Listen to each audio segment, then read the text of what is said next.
Financial university ఇది కేవలం university కాదు, మీ సక్సెస్ స్టోరీకి చిరునామా.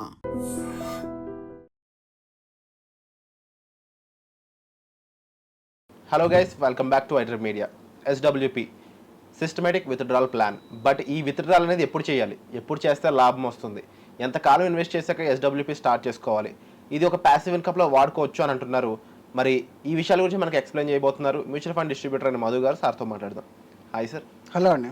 ఎస్డబ్ల్యూపీ అనేది నిజంగా ఒక వరం లాంటిది.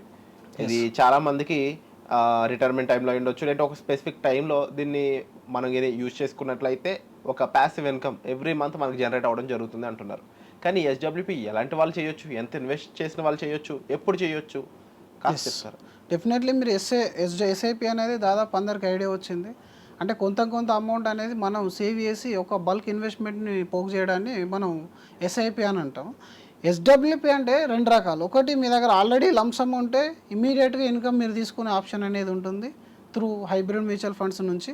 లేదా మీ దగ్గర కార్పస్ లేదు, ఒక 15-20 ఇయర్స్ మీరు టార్గెట్ పెట్టుకొని I want to become financially free buy next 15 years 20 years according to your ఏదైతే ఏజ్ ఉంటుందో దాన్ని బట్టి, లేదా మీ యొక్క కెపాసిటీ ఆఫ్ ఇన్వెస్ట్మెంట్ని బట్టి మీరు డిసైడ్ చేసుకోవాలి.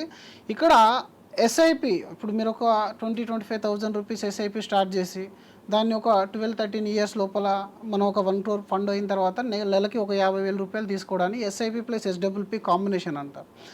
జనరల్గా ఏంటంటే ఎస్ఐపి అనేది మీకు పాకెట్ ఫ్రెండ్లీ లాగా ఉంటుంది, ఎస్డబ్ల్యూపీ అనేది మీ పాకెట్కి మనీ ఇచ్చేలాగా ఉంటుంది అనమాట.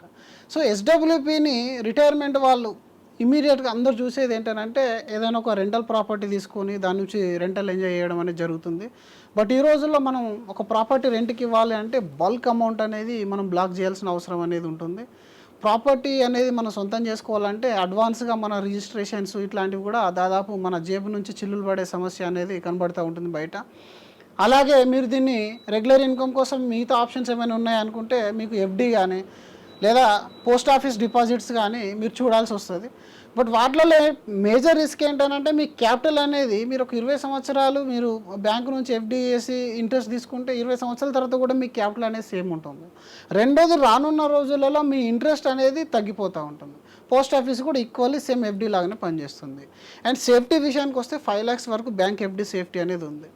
ఇంకా మనం బయట తీసుకున్నట్టయితే మీరు రియల్ ఎస్టేట్ వీటిలలో ఏంటంటే పెద్ద అమౌంట్ బ్లాక్ అయిపోతుంది, మళ్ళీ ఎప్పుడైనా మీకు అవసరం పడింది. ఇప్పుడు ఫర్ ఎగ్జాంపుల్ మనం ఎలాంటి అవసరం లేదని చెప్పేసి ఒక రెంటల్ ప్రాపర్టీ తీసుకున్నాం, రేపు పొద్దున మనకు చాలా అవసరం పడింది మనీ, అప్పుడు మనం దాని నుంచి కొంచెం పార్షియల్ విత్డ్రాల్ చేయడం కానీ ఫుల్ విత్డ్రాల్ చేయడం కానీ అసలు అంత ఈజీ వర్కౌట్ అయ్యే విషయం అనేది కాదు. ఎస్డబ్ల్యూపీలో ఏంటంటే మీరు ఈరోజు 50 lakhs కానీ 1 crore కానీ డిపాజిట్ చేసి నెక్స్ట్ మంత్ నుంచి మీ రెంటల్ ఇన్కమ్ ఏదైతే మీరు బయట అనుకుంటున్నారో దాన్ని ఎస్డబ్ల్యూ రూపంలో తీసుకోవచ్చు. ఎంత తీసుకోవచ్చు? జనరల్లీ మీరు హైబ్రిడ్ కానీ బ్యాలెన్స్ అడ్వాంటేజ్ ఫండ్స్లో కానీ ఇమీడియట్ ఎస్డబ్ల్యూపీ అయితే, ఎవరైతే ఎస్ఐపి త్రూ కార్పస్ బిల్డ్ చేస్తారో వాళ్ళకి హైబ్రిడ్ ఫండ్స్ అవసరం లేదు. ఎస్ఐపి ద్వారా వాళ్ళు ఒక 10-15 ఇయర్స్ ఇన్వెస్ట్మెంట్ చేసిన తర్వాత ఏవైతే ఫండ్స్ ఉంటాయో ఆ ఫండ్స్ నుంచి ఎస్డబ్ల్యూపీ స్టార్ట్ చేసుకోవచ్చు. అంటే చాలామంది ఇక్కడ క్వశ్చన్ ఏంటంటే ఎస్ఐపి చేస్తే ఆ ప్రాసెస్ వేరు, ఎస్డబ్ల్యూపీ చేస్తే ప్రాసెస్ వేరు అని చెప్పేసి చాలామంది కన్ఫ్యూజ్ అవుతూ ఉంటారు. మీరు ఎస్ఐపి చేసిన ఎస్డబ్ల్యూపీ చేసిన end of the day me amount అనేది ఈక్విటీ మార్కెట్లోకి వెళ్తుంది. ఒకవేళ మీరు ఈక్విటీ వెళ్ళినట్టయితే, హైబ్రిడ్ అయితే మీరు హైబ్రిడ్లో మీకు డెట్ ప్లస్ ఈక్విటీలోకి వెళ్తుంది. మల్టీ అసెట్ అయితే gold, real estate, international equity and normal domestic ఈక్విటీలోకి వెళ్తుంది. ఎక్కడికి వెళ్ళినా మీకు పోర్ట్ఫోలియోకి యాడ్ అయిపోతుంది. ఆ పోర్ట్ఫోలియో నుంచి క్రమం తప్పకుండా ఎస్ఐపి అయితే ఎలాగైతే మంత్లీ 15,000 20,000 పెట్టారో అలాగే 15,000 20,000 రూపీస్ మీరు విత్డ్రా చేయడం.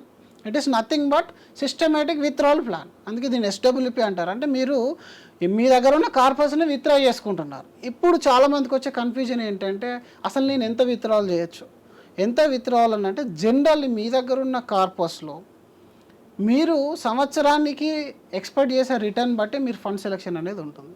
ఫర్ ఎగ్జాంపుల్ మీరు ఒక కన్జర్వేటివ్ ఇన్వెస్టర్ అయ్యారు, కొంచెం అంటే మోడరేట్ రిస్క్ తీసుకునే వాళ్ళు అయ్యారు అనుకోండి, మీరు అగ్రెసివ్ హైబ్రిడ్ ఫండ్స్లోకి వెళ్ళారు. అగ్రెసివ్ హైబ్రిడ్లో మీకు 10-11% రిటర్న్ వస్తుంది. ఇప్పుడు 10-11% రిటర్న్ నుంచి మీకు అవసరం అనుకుంటే 10కి 10 తీసుకోవచ్చు, 11కి 11 తీసుకోవచ్చు, ఈవెన్ మొత్తం రిటర్న్ మీరు తీసుకోవచ్చు, ప్రాబ్లం అనేది ఏం లేదు. కాకపోతే కార్పస్ అనేది మళ్ళీ గ్రో కావాలి. ఇది మన యొక్క సెకండ్ థాట్. ఎస్డబ్ల్యూపీకి వచ్చే వాళ్ళకి రెండే ఆలోచనలు ఉంటాయి. ఒకటి, నా దగ్గర ఉన్న కార్పస్ నా ఎంటైర్ రిటైర్మెంట్ వరకు యూజ్ అవ్వాలి. ఆ తర్వాత నాకు రెగ్యులర్ ఇన్కమ్ అనేది తగ్గకుండా ఇంక్రీజ్ అవుతూ రావాలి. అండ్ ఫ్యూచర్లో ఆఫ్టర్ మై లైఫ్ ఏదైతే కొంత కార్పస్ అయినా నేను నెక్స్ట్ జనరేషన్స్కి ఇవ్వాలనేది మెయిన్ ఉద్దేశం అనేది ఉంటుంది. అండ్ ఈ ప్రాసెస్లో ట్యాక్స్ కూడా నాకు తక్కువ ఉండాలి. ఈ 3 అనేవి కీ అనమాట. ప్రతి ఎస్డబ్ల్యూపీ ఇన్వెస్టర్ చూడాల్సినవి ఈ 3 పాయింట్స్ అనమాట. ఒకటి ట్యాక్సేషన్, రెండోది లెగసీ, మూడోది ఇంక్రీజింగ్ ఇన్కమ్, అండ్ ఇంకా 4వది నేను యాడ్ చేసేది ఏంటంటే మీకు లిక్విడిటీ. అంటే మీరు తీసిన 50 lakhs కానీ 1 crore కానీ ఫ్యూచర్లో మళ్ళీ విత్డ్రా చేయాలనుకుంటే as and date value at least మనకు ఎంత కాలానికి మన చేతిలోకి రాగలుగుతుంది, అది ఇంపార్టెంట్ అనమాట. ఇక్కడ మీరు ఒక 10% ఇన్వెస్ట్మెంట్ పైన రిటర్న్ వస్తుంది అని అనుకున్నారనుకోండి, దానికి మీరు అగ్రెసివ్ హైబ్రిడ్ సైడ్ వెళ్ళారు, అప్పుడు మీరు డిసైడ్ అవ్వాలి ఇప్పుడు ఆ 10%లో నాకు ఎంత కావాలి మంత్లీ. ఫర్ ఎగ్జాంపుల్ నేను ఒక ₹1 కోటి ఇన్వెస్ట్మెంట్ చేశాను, ₹1 కోటిలో 10% అంటే ఎంత, అప్రాక్సిమేట్లీ ₹1 కోటి మీకు 10% అంటే 10 lakh రూపీస్. అంటే సంవత్సరానికి మీ ఫండ్ 10 lakhs పెరుగుతుంది. Now you decide how much you want per month income. అంటే ఇక్కడ మీరు 80,000 70,000 వరకు మీ ఇంక్రీజింగ్ అనేది కనబడుతుంది. మరి అన్ని సంవత్సరాలు పెరుగుతుందా ఇలా? No, it is not possible. Market అంటేనే వాలటాలిటీ. మీరు హైబ్రిడ్ తీసుకున్నా, బ్యాలెన్స్ అడ్వాంటేజ్ తీసుకున్నా, ఏది తీసుకున్నా సరే మార్కెట్లో మీరు ఉంచాలి. గ్రోత్ కావాలంటే మార్కెట్లో ఉంచాలి, ఈక్విటీలో ఉంచాలి. గ్రోత్ వద్దనుకుంటే డెట్లో ఉంచాలి. డెట్లో మీకు 6 to 8% రిటర్న్ వస్తుంది, 6% వస్తుంది, 8 కూడా రాదు. మీరు ఈక్విటీలో కొంచెం 50-50 చేస్తే బ్యాలెన్స్ అడ్వాంటేజ్, 65 to 35 చేస్తే అగ్రెసివ్ ఈక్విటీ, 80-20 చేస్తారనుకోండి ఈక్విటీ కంప్లీట్గా, లేదా 100% చేస్తాం. ఇక్కడ మనం 10% ఎక్స్పెక్టేషన్ అనుకున్నప్పుడు ఆ 10%లో ఎవ్రీ ఇయర్ అయితే పెరగదు. జనరల్గా ఇది మనం బాగా అర్థం చేసుకోవాలి. ఈరోజు మీరు ఒక రెంటల్ ప్రాపర్టీ తీసుకుంటే ఎలాగైతే కొన్నిసార్లు రెంట్ ఖాళీ చేసి వెళ్ళిపోతారు కదా బయటకి, ఏదైనా మంచి మీ దగ్గర మీ మంచి కమర్షియల్ ప్రాపర్టీ ఉంది, ఏదైనా ఒక ఫైనాన్షియల్ ఇన్స్టిట్యూట్, ఏదైనా బ్యాంక్ మీ దగ్గర రెంట్ తీసుకున్నారు, వాళ్ళ లీజ్ అగ్రిమెంట్ కంప్లీట్ అయిపోయింది, ఒక 1 year ఖాళీగా ఉండే ఛాన్స్ ఉంటుందా లేదా? జనరల్గా ఉంటుంది, రైట్? అలాగే మీకు ఇక్కడ కూడా మార్కెట్ డౌన్లో నడిచిపోయినప్పుడు, అంటే బియరిష్ మార్కెట్ వచ్చినప్పుడు, మార్కెట్ ఫాలో అవుతున్నప్పుడు ఏంటంటే మీకు గ్రోత్ అనేది కనబడదు. ఆల్దో మీ క్యాపిటల్ అనేది జనరల్గా సేఫ్గానే ఉంటుంది, ఒక్కొక్కసారి నెగిటివ్లోకి వెళ్తుంది. వెరీ ఇనిషియల్ డేస్లో ఫస్ట్ 3 years అయితే మీరు అసలు చూడొద్దు. అలా చూసే వాళ్ళు అయితే ఇంకా ఎస్డబ్ల్యూపీ అసలు స్టార్టే చేయొద్దు. మొదటి 3 సంవత్సరాలు మీరు వదిలేయాలి దాన్ని. ఇక్కడ కూడా ఒక స్మార్ట్ స్ట్రాటజీ నేను చెప్తాను. కంప్లీట్గా నాకు ఆ 3 సంవత్సరాలు కూడా నెగిటివిటీ చూడడం ఇష్టం లేదనుకుంటే మీరు మొదటి 2 సంవత్సరాల రూపాయల ఎస్డబ్ల్యూపీ ఏదైతే ఉంటుందో, ఫర్ ఎగ్జాంపుల్ మీరు 10% రిటర్న్ ఎక్స్పెక్టేషన్ పెట్టుకుంటున్నారు, 5% విత్డ్రాల్ పెట్టారు, రైట్? ఈ 5% విత్డ్రాల్ ఏదైతే ఉంటుందో మొదటి 2 సంవత్సరాలు డెట్ ఫండ్ నుంచి విత్డ్రాల్ పెట్టుకోండి. అంటే మీ దగ్గర ₹1 కోటి ఉంటే అందులో 15 నుంచి 20 లక్షల రూపాయలు ఏదైతే ఉంటుందో దాన్ని డెట్ ఫండ్లో మీరు ఇన్వెస్ట్మెంట్ చేయండి. డెట్ అనేది కంప్లీట్గా మీకు ఈక్విటీ నుంచి దూరంగా ఉంటుంది, మీకు 6%, 6.5% రిటర్న్ వస్తుంది, మీరు 5% తీస్తున్నారు, still you're adding 1.5%, right? Obviously it is a good choice. And second, after 2 years ఏదైతే ఫండ్ మనకు అవసరం ఉంటుందో దాన్ని హైబ్రిడ్ కేటగిరీలో, బ్యాలెన్స్ అడ్వాంటేజ్ కేటగిరీలో పెట్టండి. 3 నుంచి 5 years ఏదైతే గ్యాప్ ఉంటుందో అప్పుడంటే ఇంకొక 20 lakh రూపీస్. తర్వాత మిగిలిన 60 lakh రూపీస్ ఏదైతే మోర్ దెన్ 6 to 7 years తర్వాత మనకు అవసరం ఉంటుందో that you need to put in to complete equity. ఆ ఈక్విటీలో పెట్టడం వల్ల ఈక్విటీలో టెంపరీగా వాలటాలిటీ ఉంటుంది, బట్ ఆఫ్టర్ 5 years కానీ 3 years కానీ మీ క్యాపిటల్ నెగిటివ్లో వెళ్ళే ఛాన్స్ అనేది దాదాపు ఉండదు.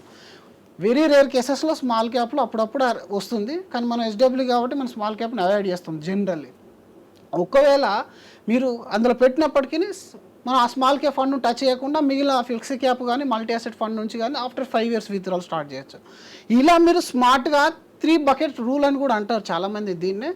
మొదటి 2 years అనేది లిక్విడిటీ నుంచి, సెకండ్ మనకు 2 to 3 years 4-5 years వరకు హైబ్రిడ్ కేటగిరీ నుంచి, ఆ తర్వాతది కనుక మీరు ఈక్విటీ నుంచి చేయడం వల్ల ఒకటి మీరు క్యాపిటల్ అనేది నెగిటివ్లో మొత్తం నెగిటివ్లో, లేకపోతే మీరు బ్లీడింగ్ అవుతున్నప్పుడు విత్డ్రా చేసే ఛాన్స్ అనేది ఇక్కడ లేదు.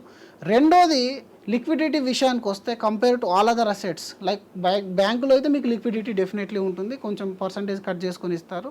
అండ్ పోస్ట్ ఆఫీస్లో అయితే మీకు ఏంటి 5 yearsకి ఒకసారి వాళ్ళు విత్డ్రాల్ పీరియడ్ పెడతారు, లేదంటే మీరు కావాలనుకుంటే క్లోజ్ చేసుకోవచ్చు, అది మీ ఇష్టము. ఇక్కడ యాజ్ అండ్ డేట్ వాల్యూ అనేది మీరు ఎనీ టైం మీకు ఎంత అవసరం ఉంటే అంత విత్డ్రాల్ అనేది చేసుకోవచ్చు. ట్యాక్స్ విషయంలో చూసుకున్నట్టయితే ఫర్ ఎగ్జాంపుల్ మీరు ఈరోజు ఇన్వెస్ట్మెంట్ చేసి ఒక 5 years తర్వాత, అంటే మీరు ఒక 50 లక్షలు పెట్టారు, అది కాస్త మార్కెట్తో 90 lakhs కానీ 80 lakhs ల్యాక్స్ కానీ అయింది లేదా 1 CR అయింది అనుకుందాం, అక్కడ మీరు విత్డ్రాల్ చేస్తే వచ్చే ట్యాక్స్ ఎలా పడుతుంది అది కూడా ఇంపార్టెంట్ కదా. మ్యూచువల్ ఫండ్లో ద బెస్ట్ రూల్ ఏంటంటే ఫస్ట్ ఇన్ ఫస్ట్ అవుట్ అనే ఒక రూల్ ఉంటుంది. లాస్ట్ వీడియోలో కూడా నేను చెప్పాను. ఏ రోజైతే మీరు ఆఫ్టర్ అంటే 1 CR అయిన తర్వాత విత్డ్రాల్ చేస్తున్నారు, నెలకు ఒక 50,000 విత్డ్రాల్ చేస్తున్నారు అంటే ఇక్కడ క్యాపిటల్ సగం ఉంటుంది అండ్ అలాగే మీ ప్రాఫిట్ అనేది ఆఫ్ ఉంటుంది అనమాట. అంటే ఫస్ట్ మీరు ఇన్వెస్ట్మెంట్ చేసిన దాంట్లో ఏదైతే ఈ 50,000 విత్డ్రా చేస్తున్నారో 25,000 is your capital and 25,000 is your profit. అంటే 25,000 పైన మీరు ఎలాంటి ట్యాక్స్ కట్టాల్సిన అవసరం అనేది లేదు. అంటే జనరల్లీ 25,000 అని అంటే మన సంవత్సరానికి 50,000 అంటే 6 లక్షలు మనం విత్డ్రా చేస్తున్నాం రైట్. 6 లక్షలు విత్డ్రా చేస్తున్నప్పుడు 3 లక్షల పైన ఎలాంటి ట్యాక్స్ అనేది లేదు. మిగిలిన 3 లక్షల పైన మీకు ట్యాక్స్ అనేది లాంగ్ టర్మ్ ట్యాక్స్ ఉంటుంది. ఆ 3 లక్షల పైన 1.25 lakhs ఏదైతే ఉంటుందో అది ట్యాక్స్ ఎగ్జెంప్టెడ్ రైట్. మిగిలిన ఏదైతే 2 lakhs కానీ 1.75 lakhs కానీ ఏదైతే అమౌంట్ ఉంటుందో ఆ అమౌంట్ పైన 12% అంటే వెరీ నామినల్ ట్యాక్సేషన్ కంపారిటివ్లీ మీరు డెట్ ట్యాక్సేషన్తో పోల్చుకున్నట్టయితే. సో ఈ కేటగిరీలో మీకు ట్యాక్స్ సేవ్ అవుతుంది, లిక్విడిటీ మెయింటైన్ అవుతుంది అండ్ ఎనీ టైం మీరు ఈ ఎస్డబ్ల్యూపీని ఆఫ్టర్ 5 years 10 years తర్వాత మీరు ఈరోజు 50,000 పెట్టారు but after 5 years me fund grow అయింది, అప్పుడు మీరు 60,000 కానీ 70,000 కానీ ఇంక్రీజ్ చేయొచ్చు. ఆఫ్టర్ 10 years మీరు దీన్ని 1 lakh చేయొచ్చు. ఆఫ్టర్ 20 years మీరు 3 to 4 lakh రూపీస్ కూడా చేసుకోవచ్చు అనమాట. సో ఈ విధంగా ఎస్డబ్ల్యూపీ అనేది వర్కౌట్ అవుతుంది అండ్ డిఫరెంట్ కేటగిరీస్లో కొంచెం ప్రాపర్గా చేయాలి. ఇష్టం ఉన్న ఫండ్స్లో చేస్తే ఎస్డబ్ల్యూపీ కూడా లాస్ వచ్చే ఛాన్స్ అనేది ఉంటుంది. చాలా విషయాలు ఉన్నాయి ఇందులో తెలుసుకోవాల్సినవి, ఎందుకంటే టైమింగ్ అనేది ఇంపార్టెంట్ అని అర్థమైంది ఈ మీరు చెప్పిన సారాంశం మొత్తం విన్నాక. అండ్ అమౌంట్ కూడా దృష్టిలో పెట్టుకొని స్టార్ట్ చేయాలి. అండ్ ఎస్డబ్ల్యూపీ స్టార్ట్ చేయాలి అనుకున్నప్పుడు దీన్ని చాలా జాగ్రత్తగా చేయకపోతే నిజంగా మన ఓవరాల్ మేజర్ ఫండ్ ఏదైతే ఉందో అది ఇంపాక్ట్ అవ్వడం స్కోప్ ఎక్కువ ఉంది. సో దీనికి సంబంధించి డీటెయిల్స్ కోసం మీరు సార్ని సంప్రదించవచ్చండి. అలాగే వచ్చే ఎపిసోడ్లో మళ్ళీ కలుద్దాం. Thank you so much sir. Thank you.